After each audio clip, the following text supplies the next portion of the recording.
Hey KU football fans, welcome to a post-game edition of KU Sports Extra. It's a Sunflower Showdown Saturday at Memorial Stadium, and surprisingly, we had ourselves a game. That was a pleasant change. Yeah, it was a really competitive game. It was an interesting game, and it was a game won by special teams, which has long been Bill Snyder's greatest strength, perhaps. And his son Sean handles them.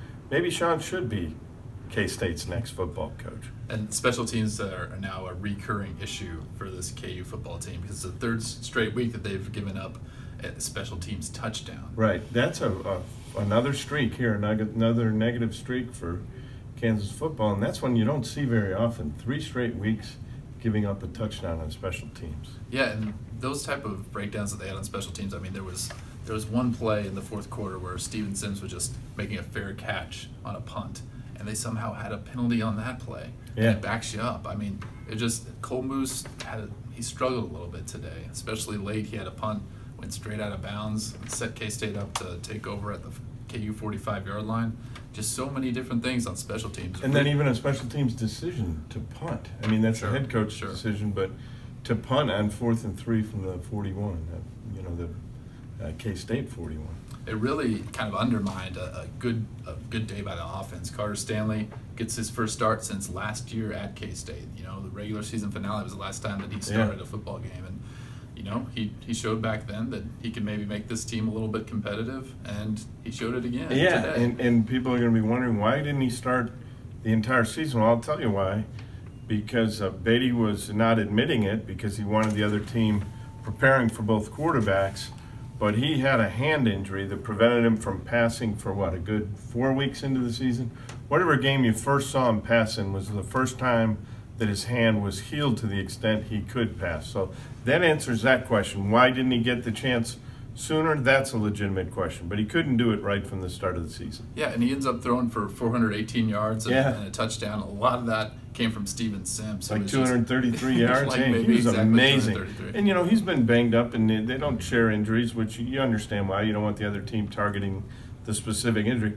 He's clearly healthy now, and, man, is he a good football player. Yeah, I mean, it was just Steven Sims' number of chances to just either catch the ball and then beat the K-State secondary, or beat them in a foot race down the sideline and then have the ball land in his hands. The perfect 60-yard pass. Yeah, that one connection from hit him right in stride. Unbelievable.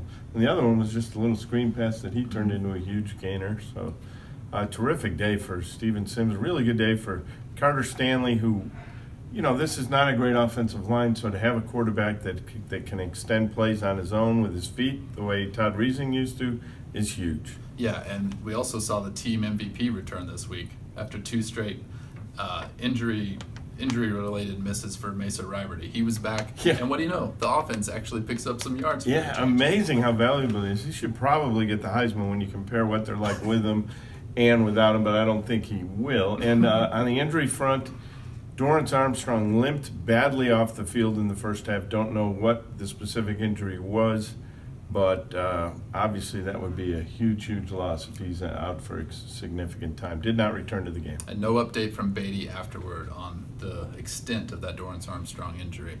Kind of weird. We're talking about a 30-20 K-State victory, a KU loss, but there were positives. We talked about Stanley, we talked about Sims, and the defense actually played pretty well too. It was just the scores they did give up a lot of times were on very short fields. It's just a day where the special teams just destroyed KU's chances of pulling off an upset. That was it. Mike Lee came back with a strong game. Keith Loneker had his strongest game of the season. Deneen's there every week.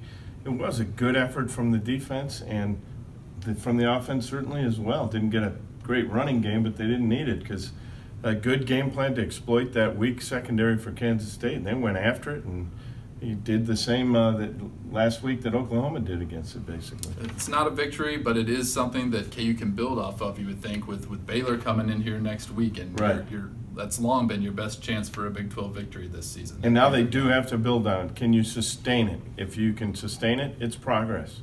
We'll find out next week at Memorial Stadium. Thanks for joining us for another edition of KU Sports Extra.